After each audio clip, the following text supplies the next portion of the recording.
Assalamualaikum warahmatullahi wabarakatuh.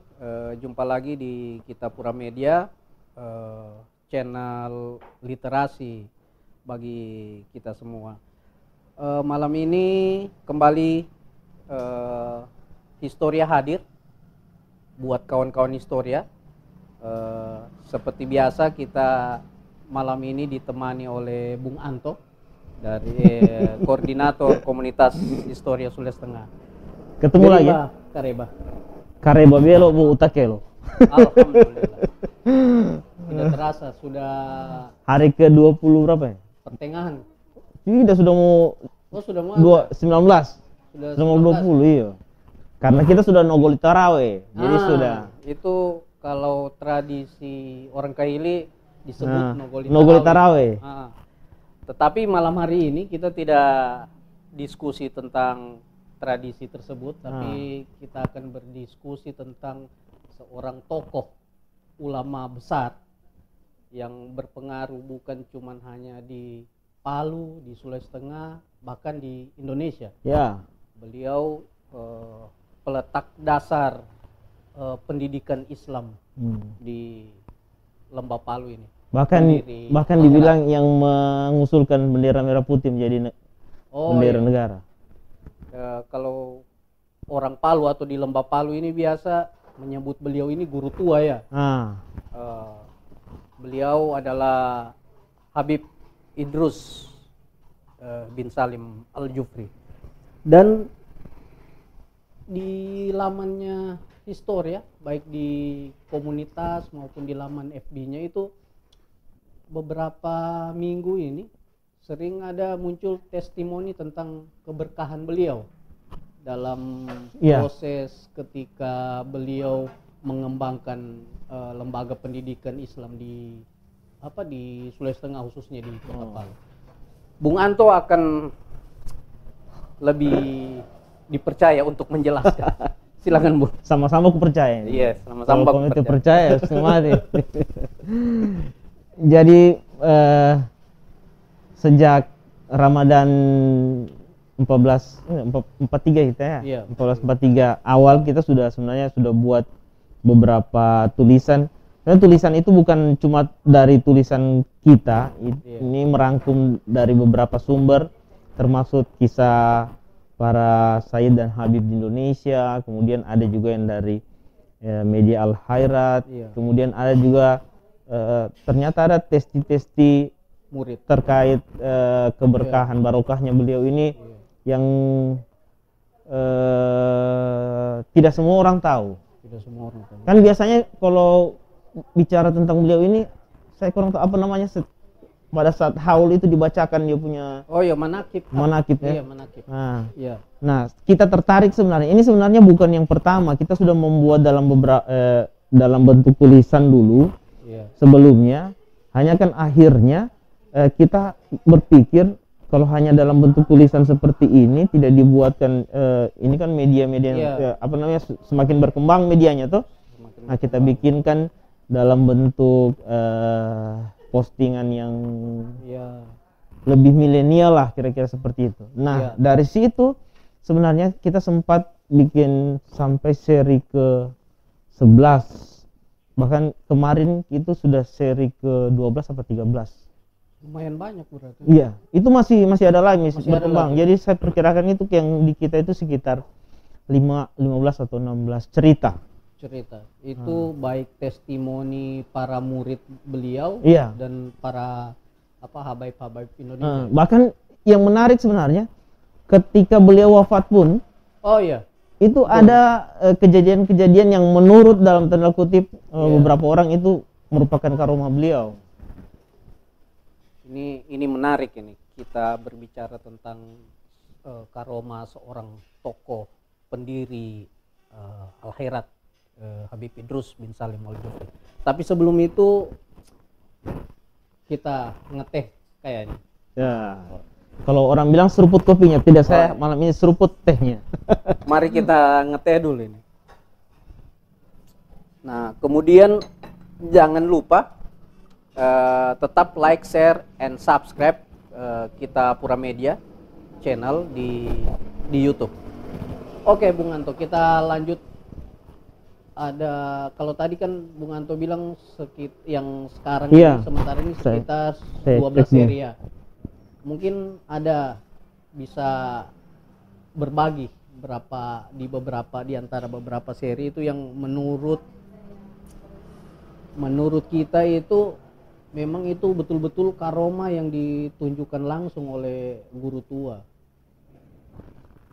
Sebenarnya ada beberapa cerita yang akhirnya saya mempertimbangkan, kami di Historia mempertimbangkan untuk tidak mempublishnya, menulisnya dalam tulisan ini. Itu memang sangat kontroversi. Tapi kalau kami yang beberapa waktu kemarin, 2 tahun kemarin menggali cerita ini sebenarnya sangat menarik. Itu berkisah tentang bagaimana guru tua waktu itu setelah salat Jumat mengumpulkan beberapa orang-orang yang ikut sholat Jumat di situ. Oh ya, saya pernah dengar itu waktu ada beberapa mengumumkan nomor ya.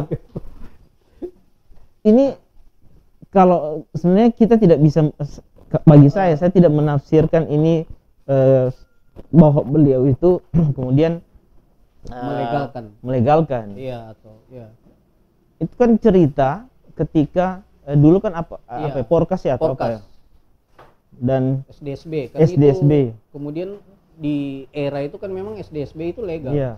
Nah, ini cerita itu kan cerita yang kita dapat dari beberapa narasumber yang di sekitar bukan Ujuna sih sebenarnya. Di Siranindi, sekitaran Siranindi dan Kamonji. Hanya sayang waktu itu kita tidak secara spesifik orangnya ini siapa. Karena cerita ini sebenarnya cerita yang dari turun temurun diceritakan. Bagaimana ketika guru tua waktu itu cara menghentikan kebiasaan orang untuk berjudi nomor itu dengan cara beliau. Di situ sebenarnya garis besarnya bagaimana cara beliau menghentikan itu, tapi tidak memakai cara-cara yang biasa, yang kontroversi juga, seperti misalnya. Jadi kan dia tidak pakai cara kekerasan, tidak pakai cara kekerasan. Jadi ketika setelah sholat Jumat orang-orang sampai berapa kali Jumat dia kumpulkan orang, dia katakan lah, dia keluarkan bahwa ini yang akan nomor-nomor ini akan keluar. Dan akhirnya bandarnya itu bangkrut. Nah, setelah itu baru beliau memberikan dakwah atau bahwa insya Allah. Iya, betul. Bagaimana bijaksananya beliau menggunakan maksudnya konsep yang tidak menyakiti hati. Itu cerita yang pertama yang kita tidak angkat dengan pertimbangan-pertimbangan tertentu. Ada cerita juga yang menurut kami ini masih kita dapat yang menuturkan. Pak, kalau tidak salah saya takut dari Pak Lipu Datu Palingi. Pak Lipu Datu Palingi. Jadi beliau mengisahkan pada saat beliau dengan guru tua melakukan perjalanan melewati Uwentira itu. Kan bagi kita kan di sini kan Uwentira itu daerah yang sangat bagaimana begitu. Penuh dengan mistis. Sampai sekarang ya. Jadi ini dikisahkan itu sekitar tahun 50-an. Tahun 50-an. Dulu kan masih ada pesanggerahan, masih aktif di atas pesanggerahan. Jadi kalau kita sekarang ini jarak antara jembatan Belanda yang dibangun tahun 27 30-an itu yang sekarang menjadi sudah ada jembatan baru kan, ada cikal bakalnya jembatan Belanda yang sama seperti di Palasa, di Lobu. Nah, di sekitar situ kemudian dulu kan pakai jeep gandengan tuh. Dulu. Jadi karena kondisi jalan kan tidak terlalu bagus. Pada saat melewati di situ bannya kempes. Ya. Nah, dan di daerah Wentira itu. Daerah Wentira. Nah, waktu itu sudah hampir malam kalau dalam pengisahan Pak Lipu ini. Iya. Akhirnya guru tua jalan sampai ke apa namanya Pesanggerahan. Untuk sementara. Jadi kalau dikisahkan itu kan yang karomahnya beliau suruh kembali lagi sopirnya bilang bahwa bannya sudah baik kembali dan meneruskan perjalanan. Ya. Gitu. Kemudian juga ada beberapa kisah karomah beliau waktu di daerah Touna Ampana yang Kiai Rustam Asyad yang disuruh Amin Lasawedi. Amin. Kiai Haji Amin. Kiai Haji Amin Lasawedi disuruh loncat ke laut. Iya. Jadi kan itu ketika imamahnya surban ya? Iya, surban. Surbannya. Guru tua jatuh ke laut dan dia berteriak amin. Iya. Sorbanku jatuh ke laut dan ini karena Samina Watana mungkin disuruh terjun. Oh iya, karena beliau kan murid langsung. Iya, murid langsung. Jadi terjun beliau tidak dengan pertolongan Allah tidak kenapa-kenapa bahkan menurut beliau waktu itu dia merasa tidak basah. Tidak dalam. Cuma sampai di mata kaki dan itu diambil kembali.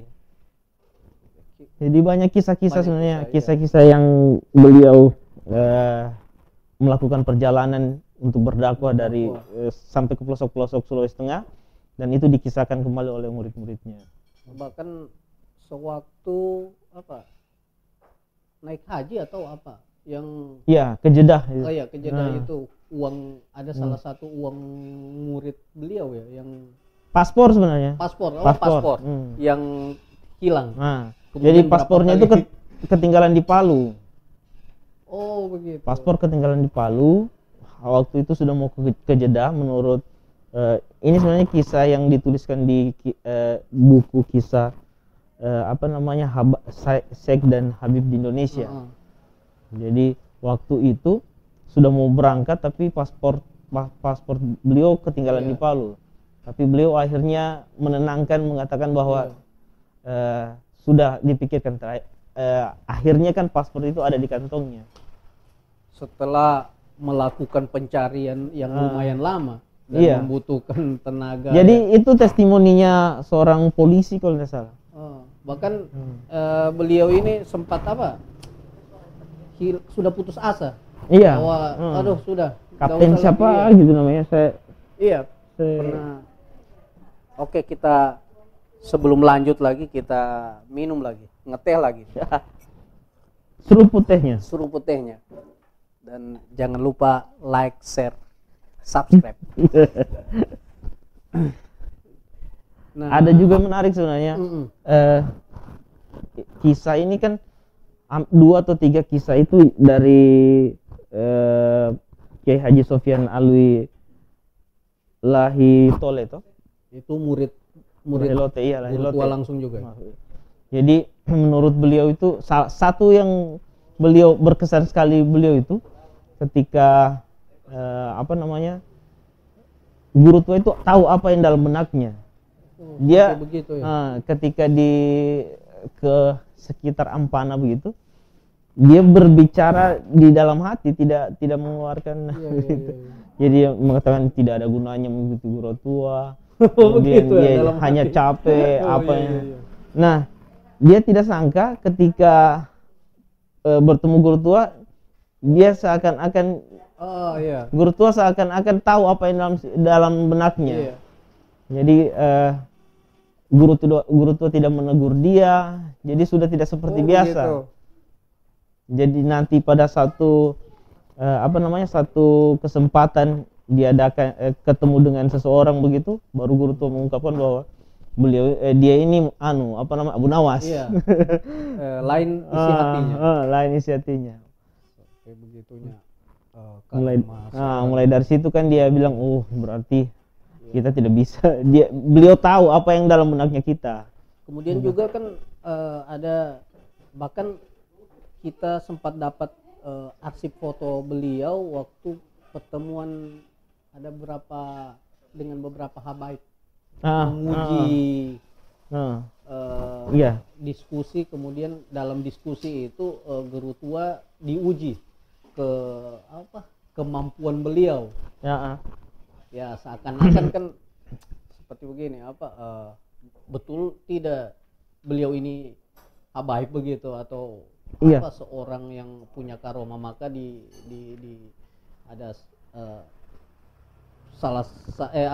pertemuan itu dilanjutkan dengan uji kompetensi lah. Kalau sekarang itu gimana itu juga ceritanya itu? Iya, itu sebenarnya tidak sempat kita tuliskan dalam beberapa, tapi cerita itu memang sempat kita dengarkan.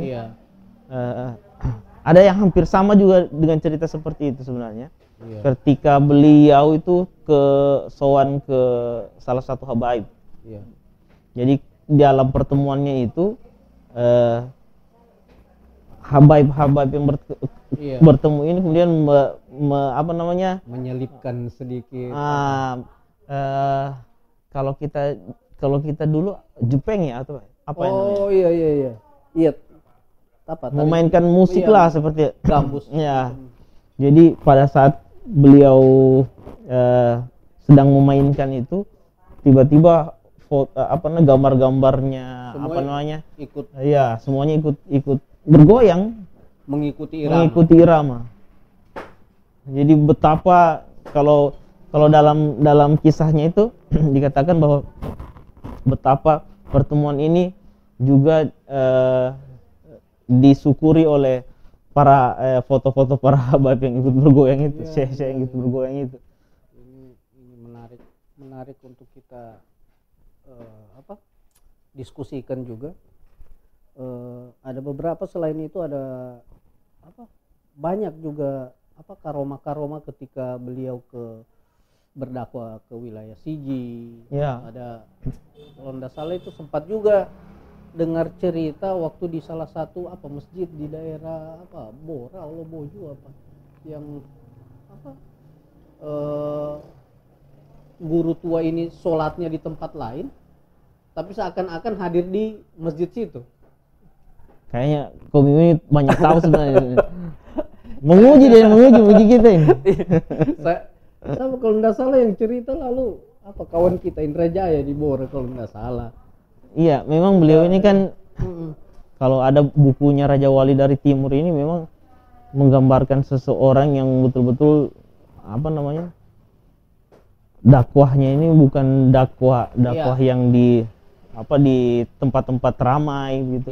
Beliau ini kan masuk sampai ke pelosok-pelosok. Nah, di pelosok-pelosok itulah kemudian banyak cerita-cerita yang beliau tidak menyampaikan, tapi rombongan beliau ini yang menyampaikan. Akhirnya itu menjadi dikatakan sebagai karomah beliau. Nah, yang satu juga yang menarik itu ketika di Tinombo. Ketika beliau mau singgah di Tinombo dan dari Palu meniatkan untuk menginap di rumahnya Kuti Tombolotutu. Rumah raja yang di Tinombo. Dan pada waktu itu kan yang beliau dapat cuma istri dari Kuti, Joboki. Nah, karena tidak siap makanan tidak ada tuh. Tapi dia akhirnya mengatakan sudah, tidak usah repot. Nah, ketika dia keluar ada seekor rusa yang seperti menyerahkan dirinya untuk disembelih, dan itu jadi makanan mereka selama di situ. Ya, ini ketika kita berbicara karomah seorang guru tua di bulan Ramadan ini juga memang agak mempengaruhi suasana kayak. Tapi memang begini kan, tidak lama lagi haul beliau toh. Iya, haul juga iya. 12 Syawal tuh. Iya, haul beliau tidak lama lagi juga di pasti 12 Syawal. Dan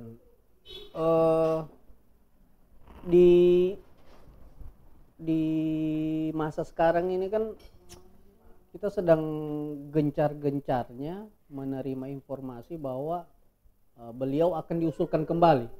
Ya. Nah, apakah cerita-cerita atau kisah-kisah kekaromahan beliau ini akan bisa mempengaruhi? Kalau saya katakan tidak. Usulan pahlawan nasional itu tidak ada salah satu syaratnya harus orang yang mempunyai karomah. Oh begitu. Iya. Kalau dalam undang-undang kan jelas dia melakukan perlawanan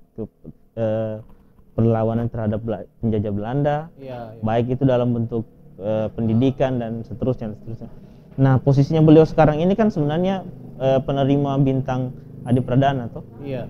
Jadi satu tingkat di bawah pahlawan nasional. Nah, ketika itu akan diusulkan kembali, tentunya ada syarat-syarat yang harus diikuti sesuai dengan undang-undang usulan itu. Iya. Yang ini kan pengusulan secara berjenjang sebenarnya. Iya. Dari kalau itu diusulkan kota, kemudian dia harus melalui dinas sosial provinsi dan diusulkan ke pusat kementerian sosial yang membawahi tentang tim di situ. Tetapi kan kalau kita bercermin dari usulan dan sudah berhasil Tombolo Tutu, iya, kan harus ada berapa buku tentang beliau ya? Iya, memang kalau bicara buku, kajian atau jurnal tentang beliau ini nggak usah diragukan lagi, karena sampai ke jurnal-jurnal, ada beberapa jurnal di Australia yang berbahasa Inggris kemudian menuliskan tentang beliau kisah beliau. Nah, di kita saja itu kan banyak buku-buku ini.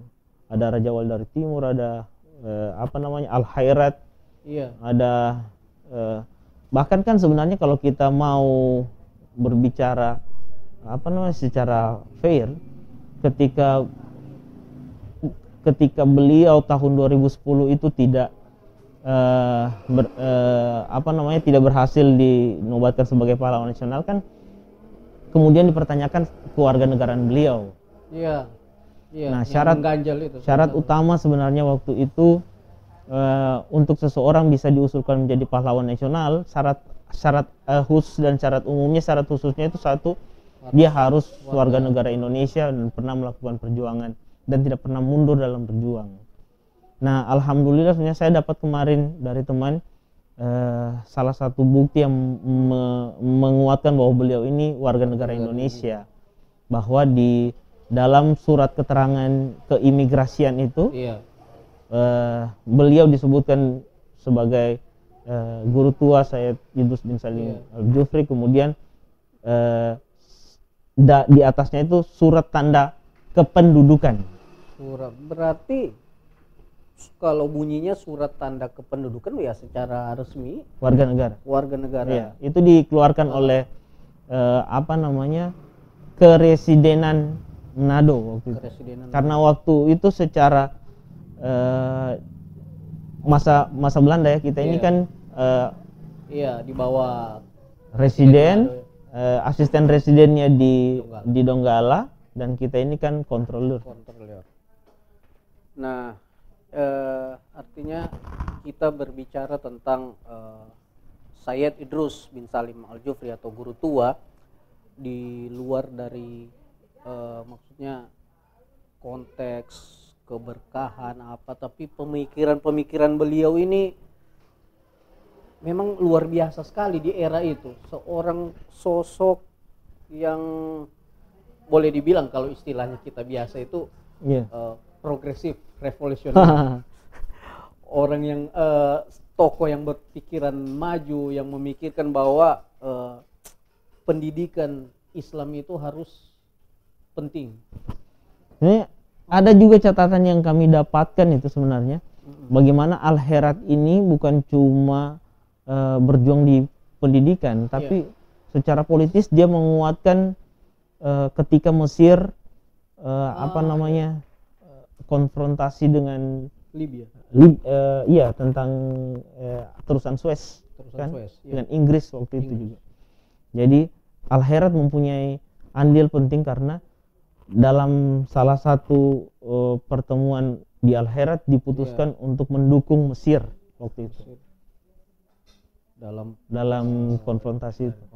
Dan juga bagaimana ya, dalam proses pengembangan lembaga pendidikan Al-Herat sehingga besar seperti sekarang ini, padahal ada proses-proses yang tidak diketahui oleh masyarakat luas, bahkan para APNA sendiri belum, yang generasi sekarang ini ya belum, tidak tahu proses itu, bahwa Al-Herat ini sempat dibantu oleh ini karena gaji tenaga guru harus sangat kurang, kemudian bahkan guru tua sendiri mengundang salah satu seorang non muslim guru yang ahli dalam bahasa Inggris untuk bagaimana Al-Herat ini, para murid yang belajar di lembaga pendidikan Al-Herat ini paham juga seperti bahasa Inggris begitu. Itu sebenarnya kalau kita mau flashback sedikit tentang Al-Herat, iya. Bagaimana Al-Herat waktu itu tidak, yang sebenarnya yang kami bicarakan ini adalah PKNTO. Iya, PKNTO. Bapak PKNTO. PKNTO ini kan selain bahasa Inggris, dia seorang yang piawai dalam Al-Jabar. Iya. Jadi ini kan sebenarnya kalau kita memotretnya, jadi Al-Herat itu tidak cuma untuk orang-orang Islam, membawa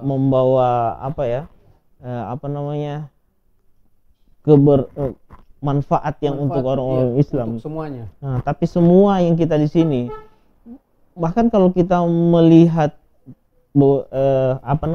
perjalanan sejarah Sulawesi Tengah, Al-Herat ini kan di tahun 40-an ketika Jepang, 42-45. Nah, yang menguatkan sebenarnya ketika Jepang masuk di sini, yang tetap mengobarkan rasa patriotisme orang-orang di sini, salah satunya Al-Herat. Nah, atas dasar itulah kemudian Jepang membredel Al-Herat. Al-Herat tidak bisa, karena dianggap membahayakan pemerintahan Jepang waktu itu. Dan seorang guru tua kan, ini menurut saya karomah juga. Iya, betul. Beliau kemudian berdakwah tidak seperti yang kita lihat sekarang, berdakwah dari masjid ke masjid, dari kampung ke kampung secara terbuka, tapi kan akhirnya beliau berdakwah dari rumah ke rumah, door to door. Jadi seorang ini, kalau sekarang kita bicara karomah sebenarnya, itu karomah juga. Bagaimana seorang yang terbiasa melakukan dakwah secara terbuka, dan itu harus dilakukan secara tertutup. Dan itu yang sebenarnya yang banyak kita dengarkan cerita-cerita yang di daerah Boya Oge itu. Bahkan kalau kita mau lihat Al-Herat sekarang ini, sehingga menjadi salah satu perguruan Islam terbesar di Indonesia Timur, ini adalah bagian karomahnya beliau, bagian dari karomah guru tua itu sendiri. Bahwa artinya kalau kita melihat, mungkin kalau sosok-sosok di luar di luar beliau, kan biasa niat kalau ketika sudah niat sudah mulai lain-lain ini. Tapi beliau ini karena saking niatnya ini tulus untuk pendidikan Islam di Al-Herat ini. Nah, apa yang beliau cita-citakan itu yang kita lihat, kita nikmati sekarang ini. Nah, terkait cerita itu sebenarnya saya tak ingat ceritanya Kiai Haji Sofyan juga. Iya. Mengatakan bahwa dulu waktu dia masih sekolah di Madrasah Al-Herat, jadi dia waktu itu pertama kali pacaran lah, kira-kira seperti itu. Iya. Dan itu, dia Kiai Haji Sofyan ini murid langsung dari guru tua ya. Yang sekarang di Manado kan. Di Manado ya. Jadi beliau mengambil kesempatan dalam kesempitan lah. Iya. Kalau menurut beliau tidak ada guru tua di situ. Ya. Ternyata ketika beliau masih mau memegang tangan pacarnya, berteriak guru tua, memanggil namanya. Karena dia dengar, dia langsung turun. Iya. Lantas guru tua berbicara ke beliau bahwa tidak ada dinding yang menghalangi pandangannya.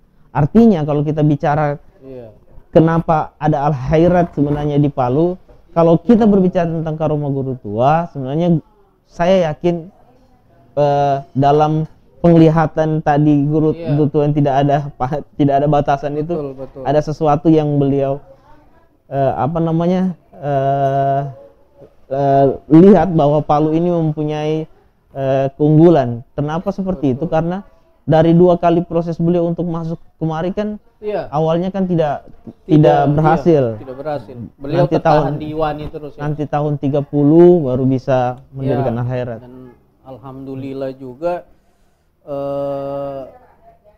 masyarakat di Lembah Palu ini memang betul-betul menikmati karomah dari guru tua tersebut, dengan maksudnya masyarakat lokal yang sebelumnya belum paham tentang bagaimana pendidikan Islam, bagaimana syariat Islam, kemudian sedikit demi sedikit akhirnya melalui beliau penduduk lokal sendiri bisa menjadi bagian, bahkan murid-murid beliau yang dari lokal sendiri, masyarakat lokal sendiri sekarang sudah ada yang bisa yang kerja di kedutaan besar, ada yang sudah sudah sangat berhasil lah.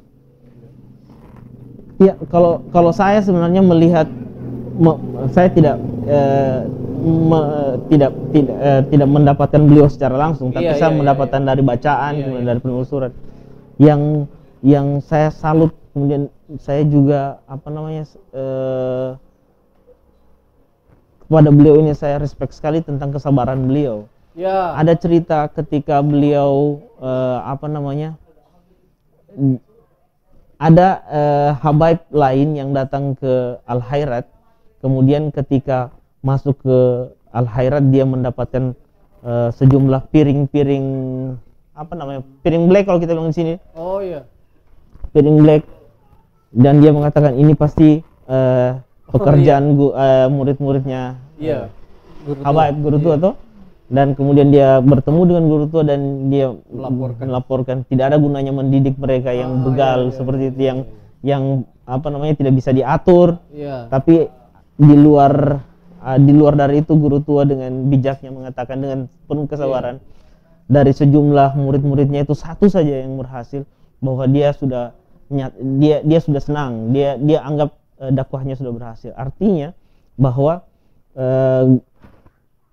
sebenarnya kita harus mensyukuri bahwa beliau di sini. Iya. Bahwa kalau kita berbicara peletak dasar pendidikan agama Islam di sini kita tidak bisa menafikan peran guru tua. Walaupun sebenarnya Islam itu bukan masuk di zaman beliau. Iya.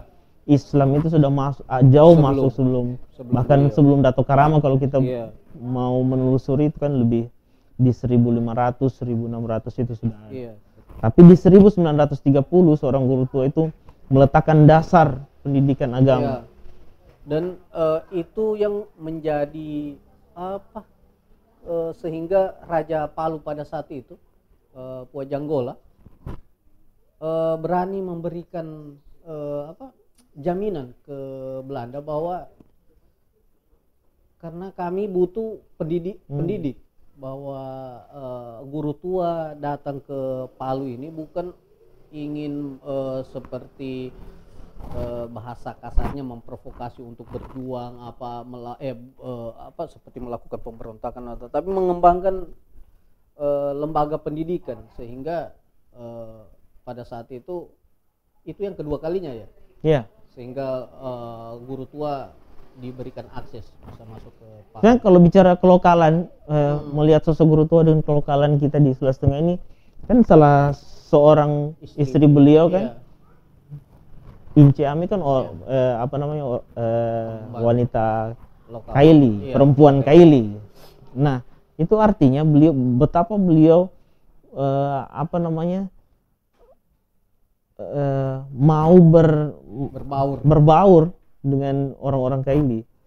Nah, kalau berbicara tentang pengalaman sejarah, beliau masuk di 1930, kemudian diterima oleh Janggola di rumahnya yang di sampingnya rumah Banu Oge sekarang itu. Kan akhirnya kita kan mendapat banyak cerita bahwa di setiap selesai sholatnya beliau berdoa dan nama Janggola, nama Ijasa, nama Caco Ijasa tidak pernah luput dari doa beliau. Nah, itu juga sebenarnya salah satu kelebihan kalau menurut saya. Betapa beliau ini tidak lupa terhadap orang-orang yang kemudian berandil sehingga beliau bisa masuk dan berdakwah di sini, walaupun sebelumnya pernah ditolak dan harus balik lagi. Dan tidak habis kita bercerita tentang karomah beliau itu, karena ada beberapa bagian-bagian sebenarnya yang beliau lakukan itu sebenarnya bagian dari karomah beliau juga sebenarnya. Tapi sebelumnya itu mungkin kita ngeteh lagi. Seberapa kali ngeteh ini karena memang sangat menarik berbicara tentang guru tua itu sendiri. Seruput tehnya. Jangan lupa like, share, dan subscribe Kita Pura Media. Jadi kembali ke komunitas Historia, ada beberapa ini. Apa rencana berikutnya? Berapa seri lagi? Kan ini 12. Antara 12 seri. Apakah ada lagi kisah-kisah karomah yang akan ditampilkan lewat komunitas Historia sendiri? Yang pasti masih ada. Bahkan akhirnya kan dari uploadan yang di Facebook, yang di Instagram, ada kemudian orang-orang yang merasa dia mendapatkan keberkahan juga dari seorang guru tua secara tidak langsung. Bahkan ada yang mengatakan waktu itu ketika dia sementara berjalan di Kalimantan, ada tabrakan beruntun dan dia selamat hanya karena di dalam mobilnya itu dia selalu menaruh foto guru tua di dalamnya. Padahal kalau secara logika menurut dia harusnya juga ikut terdampak kecelakaan. Pernah juga dicerita waktu kejadian kita di 28 September 2018 lalu, itu cerita tentang itu juga. Ada seorang, saya pernah baca itu, dia testimoninya juga. Dia ini tinggal cari rumah di perumahan di Palupi. Dia mencari perumahan sengaja untuk mendekatkan diri ke Al-Herat supaya dia dari Palupi ke Sisal Jufri itu kan tidak terlalu jauh lah. Dia ingin sering mempersiapkan untuk bagaimana supaya Ramadan itu dia fokus di beribadah di sepanjang di Al-Herat itu. Nah, ternyata di 28 September itu dia saking semangatnya, dia mobilnya terjebak digulung oleh tsunami. Tapi dia dalam proses dia digulung ombak dia selalu berpikir saya berada di dalam satu komunitas di Al-Herat tersebut, yang dimana guru tua yang menjadi pendakwa di situ, sehingga dia akhirnya juga ini kan di luar dia selamat, artinya ini di luar, maksudnya jelas ketentuan Tuhan bahwa dia selamat. Tapi di balik ceritanya itu dia memang ingin menegaskan bahwa saya ini terselamatkan oleh tsunami ini karena memang ketentuan oleh Tuhan, tapi saya seperti dibantu oleh sosok guru tua tersebut, karena dia ini selalu dia memikirkan saya akan beribadah di masjid, di mana Masjid Al-Herat, di mana guru tua dimakamkan di situ. Nah, itu bagian cerita.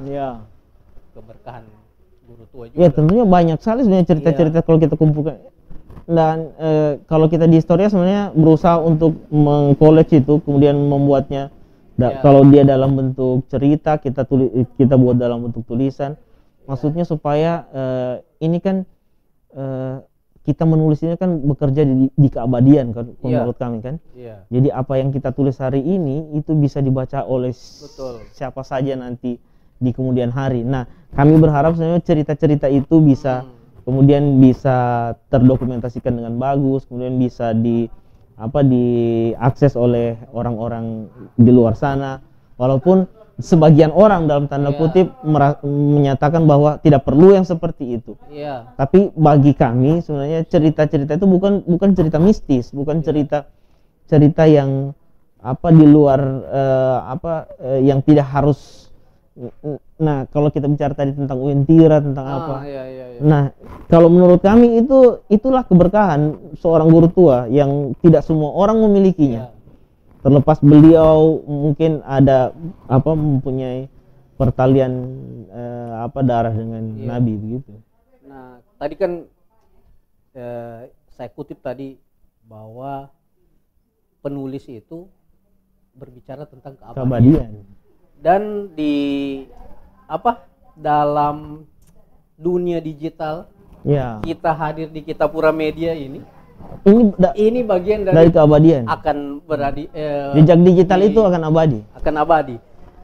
Nah, mungkin kita tutup dengan itu. Ya, saya nanti berharap sebenarnya di Haul Guru Tua di 12 Syawal kita bisa ketemu lagi untuk membicarakan tentang beliau. Karena di kami itu sebenarnya ada beberapa dokumentasi, baik itu arsip koran maupun arsip foto yang menggambarkan bagaimana beliau, bagaimana waktu itu Palu sangat berduka kehilangan beliau. Betul. Bahkan kalau kita lihat di foto waktu beliau disolatkan itu, bagaimana Palu waktu itu memang betul-betul.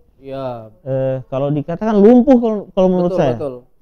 Jadi semua orang perhatiannya ke situ, bahkan di koran ada berapa koran nanti mudah-mudahan kita bisa tampilkan di sini nanti. Ada berapa koran secara rutin dalam beberapa bulan itu tetap mewartakan tentang berita kematian beliau, wafatnya beliau. Ini menarik sekali. Dan malam hari ini mungkin baru sebagian itu saja yang kita diskusikan tentang cerita dan karomah guru tua. Insya Allah kita akan ketemu di diskusi selanjutnya, tetap di Kitabura Media, kawan Historia. Wabillahi taufiq wal hidayah. Wassalamualaikum warahmatullahi wabarakatuh.